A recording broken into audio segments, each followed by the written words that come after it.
প্রিয় দিনী ভাইবোন ও বন্ধুরা, আসসালামু আলাইকুম রাহমাতুল্লাহ। বন্ধুরা, কিছু মানুষ হঠাৎ একদিন অনুভব করে চারপাশ একই আছে, মানুষ একই আছে, জীবনও বাইরে থেকে আগের মতোই, কিন্তু ভেতরে কোথাও কিছু বদলে গেছে। এই পরিবর্তনটা চোখে দেখা যায় না, কিন্তু মনে গভীরভাবে টের পাওয়া যায়। যা আগে চোখে পড়ত না, এখনটা স্পষ্ট হয়ে ওঠে। যা আগে গুরুত্বহীন মনে হতো, এখনটা গভীর অর্থ বহন করে।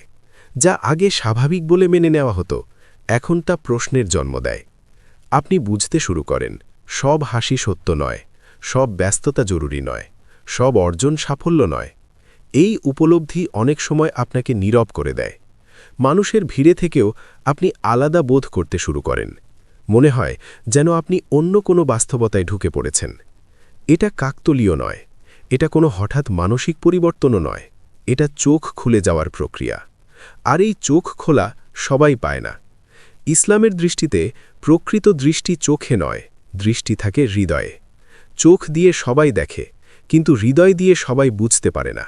আল্লাহ কোরআনে বলেন, আফালাম ইয়াসিরু ফিল আরদি ফাতাকুনা লাহুম কুলুবুন ইয়াকিলুনা বিহা আও আযানুন ইয়াসমাউনা বিহা ফাইন্নাহা লা তা'মাল আবসারু ওয়ালাকিন তা'মাল কুলুবুল্লাতী ফিস সুদূর। অর্থাৎ, তারা কি জমিনে ভ্রমণ করেনি? তাহলে তাদের হতো এমন হৃদয় যা দ্বারা তারা উপলব্ধি করতে পারত, এবং এমন কান যা দ্বারা তারা শুনতে পারত। বস্তুত চোখ তো অন্ধ হয় না, বরং অন্ধ হয় বক্ষস্থিত হৃদয়। সূরা হজ আয়াত 46। অর্থাৎ, মানুষ সত্যের সামনে দাঁড়িয়েও অন্ধ থাকতে পারে। শোনে ঠিকই, কিন্তু উপলব্ধি করে না। দেখে ঠিকই, কিন্তু শিক্ষা নেয় না। শুধু যাদের প্রতি আল্লাহ বিশেষ দয়া করেন, শুধু যাদের তিনি ভালোবাসেন, তাদের হৃদয়ের চোখ খুলে দেন। আর যখন এই হৃদয়ের চোখ খুলে যায়, তখন মানুষ দুনিয়াকে আর আগের মতো দেখে না। সে বোঝে কোনটা ক্ষণস্থায়ী, কোনটা চিরস্থায়ী, কোনটা মানুষ দেখানোর জন্য আর কোনটা আল্লাহ জন্য। বন্ধুরা, আজকের ভিডিওতে আমরা জানব 7টি স্পষ্ট লক্ষণ, যেগুলো আপনার জীবনে প্রকাশ পেলে নিশ্চিতভাবে বুঝবেন আল্লাহ আপনার চোখ খুলে দিয়েছেন। আর এই উপলব্ধি যদি আপনার ভেতরে জন্ম নেয়, তবে জেনে রাখুন, আপনি হারাচ্ছেন না, আপনি জেগে উঠছেন। 1. যা আপনাকে একসময় আনন্দ দিত, এখন তা শূন্য মনে হয়। একসময় যেগুলো আপনার জীবনের প্রধান লক্ষ্য ছিল, খ্যাতি, স্বীকৃতি, বাহবা, টাকা, মানুষের প্রশংসা, সেগুলোর জন্য আপনি ছুটেছেন, কষ্ট করেছেন, রাত জেগেছেন। কিন্তু হঠাৎ একদিন লক্ষ্য করলেন, এই অর্জনগুলো আর আগের মতো আনন্দ দিচ্ছে না। মানুষ আপনাকে প্রশংসা করছে, আপনি সাফল্যও পাচ্ছেন, তবুও মনে হচ্ছে কোথাও একটা শূন্যতা রয়ে গেছে। আপনি নিজেকেই প্রশ্ন করতে শুরু করেন, এইটুকুই কি সব? এই অর্জনের পরেও কি জীবনে কিছু বাকি নেই? এই প্রশ্নগুলো আপনাকে অস্থির করে তোলে। আপনি ভাবেন, হয়তো আপনি কৃতজ্ঞ নন, হয়তো আপনি বেশি চাইছেন, কিন্তু সত্যটা অন্য রকম। এই শূন্যতা আসলে হতাশা নয়, এটা ব্যর্থতার চিহ্নও নয়, এটা হৃদয়ের জাগরণ। আল্লাহ যখন কারো চোখ খুলে দেন, তখন দুনিয়ার মোহ ধীরে ধীরে ফিকে হয়ে যায়। যেগুলো একসময় জীবনের সব কিছু মনে হতো, সেগুলো তখন ক্ষুদ্র মনে হতে শুরু করে। কারণ আল্লাহ সেই মানুষটিকে বড় কিছুর জন্য প্রস্তুত করছেন। তিনি তার হৃদয়ে এমন এক প্রশ্ন রেখে দেন, যা দুনিয়ার কোনো বস্তু দিয়ে পূরণ হয় না। দুনিয়ার ক্ষুদ্র আনন্দে আটকে রাখলে সে মানুষটি প্রস্তুত হবে কিভাবে আখিরাতের বড় পরীক্ষার জন্য? এই শূন্যতা আসলে আল্লাহর পক্ষ থেকে একটি নীরব বার্তা। তুমি শুধু পাওয়ার জন্য তৈরি হওনি, তুমি বোঝার জন্য প্রস্তুত হচ্ছ। তুমি এখন দুনিয়ার চেয়েও বড় কিছুর দিকে এগোচ্ছ। যখন এই অনুভূতি আসে, অনেকে ভয় পায়, অনেকে ভাবে সে পথ হারিয়ে ফেলছে। কিন্তু বাস্তবে এই শূন্যতাই প্রমাণ করে আপনার হৃদয় আর সাধারণ নয়। আল্লাহ আপনাকে থামাচ্ছেন না, তিনি আপনাকে উচ্চতর উদ্দেশ্যের দিকে ডেকে নিয়ে যাচ্ছেন। আর এই ডাক সবার কানে পৌঁছায় না। 2. অন্যায়ের সাথে আপোষ করা অসম্ভব হয়ে ওঠে। একসময় হয়তো আপনি অনেক কিছুই চুপচাপ সহ্য করতে পারতেন। ভুল দেখেও এড়িয়ে যেতেন, নিজেকে বোঝাতেন সব জায়গাতেই এমন হয়। মিথ্যা শুনেও মাথা নেড়ে চলে যেতেন। অন্যায় দেখেও ভাবতেন, আমার কি লাভ ক্ষতি? কিন্তু এখন ভুল দেখলে ভেতরটা অস্বস্তিতে ভরে যায়। অন্যায় দেখলে বুক ভারী হয়ে ওঠে, আর নিজে যদি কখনো অন্যায় করে ফেলেন, নিজেকেই সহ্য করতে পারেন না। এই পরিবর্তনটা সহজ নয়, বরং খুব কষ্টদায়ক। কারণ এই অবস্থায় আপনি অনেক মানুষ হারাতে শুরু করেন। যাদের সাথে আগে মানিয়ে চলতেন তাদের সাথে দূরত্ব তৈরি হয়। অনেক সম্পর্ক নীরবে ভেঙে যায়। অনেকে আপনাকে বলে, তুমি আগের মতো নেই, তুমি বেশি কঠিন হয়ে গেছ। কিন্তু জানেন কি, এটা আপনার কঠোরতা নয়, এটা আল্লাহ দেওয়া নৈতিক দৃষ্টি। আল্লাহ যাকে ভালোবাসেন তাকে পাপের সাথে শান্তিতে থাকতে দেন না। তিনি তার হৃদয়ে এমন এক অস্বস্তি বসিয়ে দেন যা অন্যায় দেখলে চুপ থাকতে দেয় না। এই অস্বস্তি শাস্তি নয়, এটা রক্ষা। কারণ যে মানুষ পাপে শান্তি পায় সে ধ্বংসের পথে থেকেও বুঝতে পারে না। তার অন্তর ধীরে ধীরে অন্ধ হয়ে যায়। কিন্তু আপনার অন্তর অন্ধ হচ্ছে না, বরং জেগে উঠছে। আপনি এখন বুঝতে পারছেন, সব চুপ থাকা ধৈর্য নয়, সব মানিয়ে নেওয়া প্রজ্ঞা নয়। এই উপলব্ধিই প্রমাণ করে আল্লাহ আপনাকে ছেড়ে দেননি, তিনি আপনাকে সতর্ক করছেন, আপনাকে রক্ষা করছেন। আর এই রক্ষা শুধু সেই মানুষই পায় যাকে আল্লাহ বিশেষভাবে ভালোবাসেন। ৩.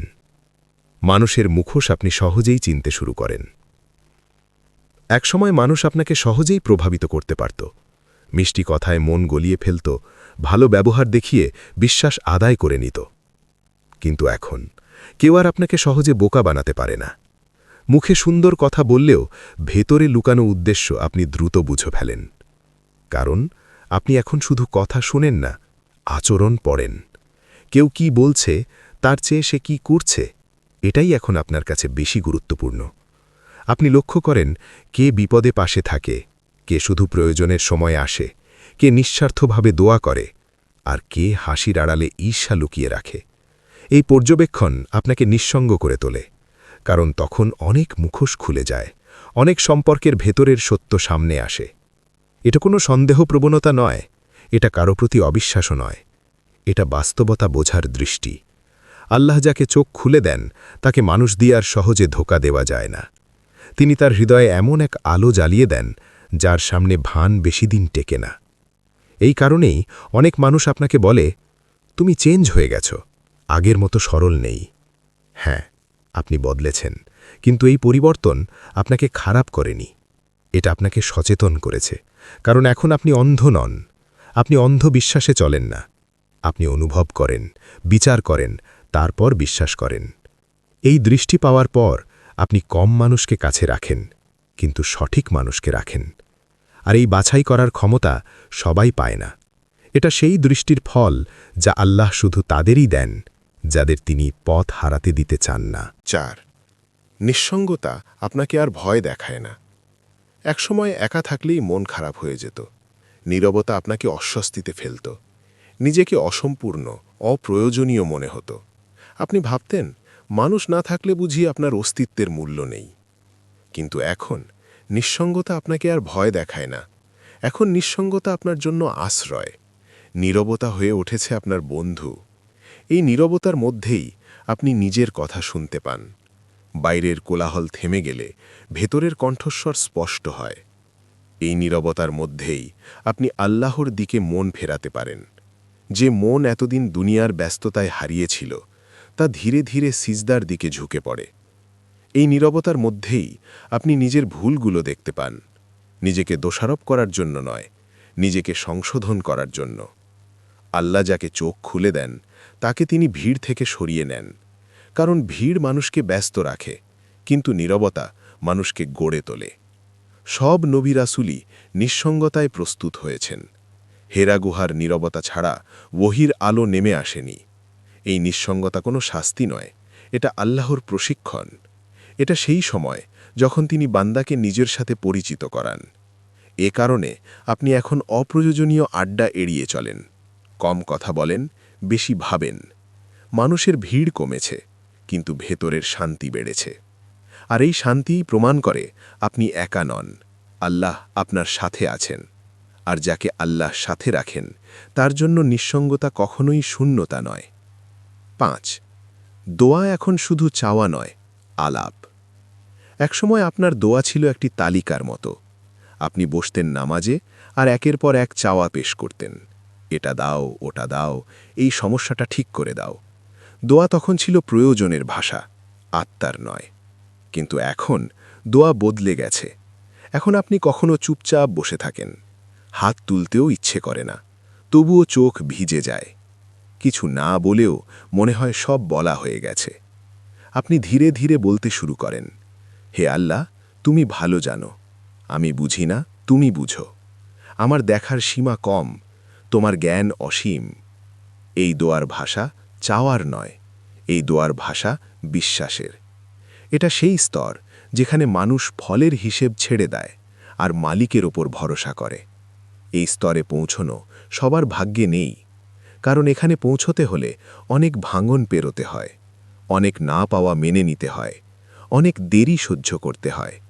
এটাই তাওয়াক্কুলের স্তর, পূর্ণ নির্ভরতার স্তর। এই স্তরে এসে মানুষ বুঝে যায় সব দোয়ার উত্তর হ্যাঁ হয় না, কিন্তু সব উত্তরের মধ্যেই রহমত লুকিয়ে থাকে। এই উপলব্ধি প্রমাণ করে আপনার চোখ খুলে গেছে। আপনি এখন ফল নয়, মালিকের ওপর ভরসা করছেন। আপনি জানেন যিনি দিয়েছেন তিনি নেবেন না ক্ষতি করার জন্য। আর এই বিশ্বাসের সাথে করা দোয়া চাওয়ার চেয়েও শক্তিশালী, কারণ এটা আল্লাহর সাথে একটি নীরব আলাপ, যেখানে শব্দ কম কিন্তু আস্থা সম্পূর্ণ। 6. কষ্ট আপনাকে ভাঙে না, গভীর করে। এক সময় কষ্ট এলেই আপনার মনে প্রশ্ন জাগত, কেন আমি? আমার সাথেই কেন এমন হয়? এই প্রশ্নগুলো আপনাকে ক্লান্ত করে তুলত, মন ভারী হয়ে যেত, নিজেকে অসহায় মনে হতো। কিন্তু এখন কষ্ট এলে আপনি নীরব হন, আপনি থেমে যান, ভাবেন, নিজের ভেতরের দিকে তাকান। কষ্ট এখন আপনাকে আর ধ্বংস করে না, বরং কষ্ট আপনাকে গভীর করে। এই গভীরতা আপনাকে নিজের ভুলগুলো বুঝতে শেখায়, নিজের সীমাবদ্ধতাগুলো মেনে নিতে শেখায়, আর আল্লাহর উপর ভরসা বাড়িয়ে দেয়। আপনি বুঝে গেছেন, সব বিলম্ব শাস্তি নয়, অনেক বিলম্বই রক্ষা। সব না পাওয়া হার নয়, অনেক না পাওয়া ভবিষ্যতের ক্ষতি থেকে বাঁচায়।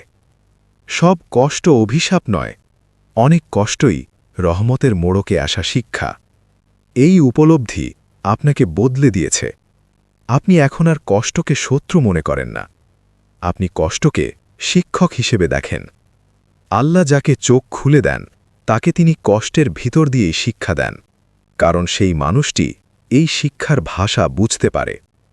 যে মানুষ বুঝতে পারে না তার জন্য কষ্ট শুধু যন্ত্রণা, কিন্তু যে মানুষ বুঝতে শেখে তার জন্য কষ্ট হয়ে ওঠে পরিশুদ্ধির পথ। এই কারণে আপনি এখন আগের মতো অভিযোগ করেন না, আপনি অপেক্ষা করতে শেখেন, আপনি বিশ্বাস করতে শেখেন। আপনি জানেন এই কষ্ট শেষ হবে, আর শেষ হলে আপনি আগের মানুষটি থাকবেন না। আপনি আরও শান্ত, আরও সংযত, আরও আল্লাহ ভরসা মানুষ হয়ে উঠবেন। আর এই বদলটাই প্রমাণ করে কষ্ট আপনাকে ভাঙেনি, কষ্ট আপনাকে গড়ে তুলেছে। 7. মৃত্যু ও আখিরাত আপনার চিন্তায় আসে। আপনি এখন মৃত্যু নিয়ে ভাবেন, ভয় নয়, দায়িত্ববোধে। মৃত্যু আর আপনার কাছে শুধু ভয়ঙ্কর কোনো ঘটনা নয়, বরং এক অবধারিত সত্য, যার জন্য প্রস্তুত হওয়াই বুদ্ধিমানের কাজ। আপনি নিজেকে প্রশ্ন করতে শুরু করেন, আমি যদি আজ মারা যাই, আমি কি প্রস্তুত? আমার আমল কি আমার পক্ষে কথা বলবে? আমি কি আল্লাহর সামনে দাঁড়াতে পারব? এই প্রশ্নগুলো আপনাকে দুর্বল করে না, বরং আপনাকে সচেতন করে তোলে। এই ভাবনা বিষণ্ণতা নয়, এটা হতাশা নয়, এটা জীবন থেকে পালিয়ে যাওয়ার ইচ্ছাও নয়, এটা হল জীবনকে সঠিকভাবে মূল্যায়ন করার ক্ষমতা। রাসূল সাল্লাল্লাহু আলাইহি ওয়াসাল্লাম বলেছেন, বুদ্ধিমান সে যে নিজের মৃত্যুর জন্য প্রস্তুতি নেয়। এই হাদিসের অর্থ আপনি এখন আগের চেয়ে গভীরভাবে বুঝতে পারেন, কারণ আপনার দৃষ্টি বদলেছে। আল্লাহ যাকে ভালোবাসেন তিনি মৃত্যুর কথা ভুলিয়ে রাখেন না। তিনি বান্দার মনে মাঝে মাঝে এই প্রশ্ন জাগিয়ে দেন, তুমি প্রস্তুত তো? কারণ যে মানুষ মৃত্যু ভুলে যায় সে দুনিয়াকেই সব কিছু মনে করে, আর যে দুনিয়াকে সব কিছু মনে করে সে পথ হারায়। কিন্তু আপনি পথ হারাননি, আপনি বরং পথ চিনতে শুরু করেছেন। প্রিয় ভাই ও বোন, চোখ খুলে গেলে জীবন সহজ হয় না, স্পষ্ট হয়। চোখ খুলে যাওয়ার পর জীবন সহজ হয়ে যায় এমন নয়, বরং জীবন আরও স্পষ্ট হয়ে ওঠে। চোখ খুলে যাওয়ার পর আপনি কম মানুষ পাবেন, কিন্তু সঠিক মানুষ পাবেন। আপনি কম হাসবেন, কিন্তু সেই হাসিতে ভেজাল থাকবে না। আপনি কম চাইবেন, কিন্তু যা পাবেন তাতেই সন্তুষ্ট থাকবেন। যদি এই 7টি লক্ষণের একাধিকটি আপনার জীবনে সত্য হয়ে থাকে, ভয় পাবেন না। আপনি হারাচ্ছেন না, আপনি বিচ্ছিন্ন হচ্ছেন না, আপনি পিছিয়ে পড়ছেন না, আপনি জেগে উঠছেন। আর যাকে আল্লাহ জাগিয়ে তোলেন তাকে তিনি কখনো একা ছেড়ে দেন না। হয়তো পথটা সংকীর্ণ, হয়তো যাত্রাটা নীরব, কিন্তু এই পথের শেষে রয়েছে প্রশান্তি, রয়েছে অর্থ, রয়েছে আল্লাহর সান্নিধ্য। আর এর চেয়ে বড় প্রাপ্তি আর কি হতে পারে? আল্লাহ আমাদের সহায় হোক। আমিন।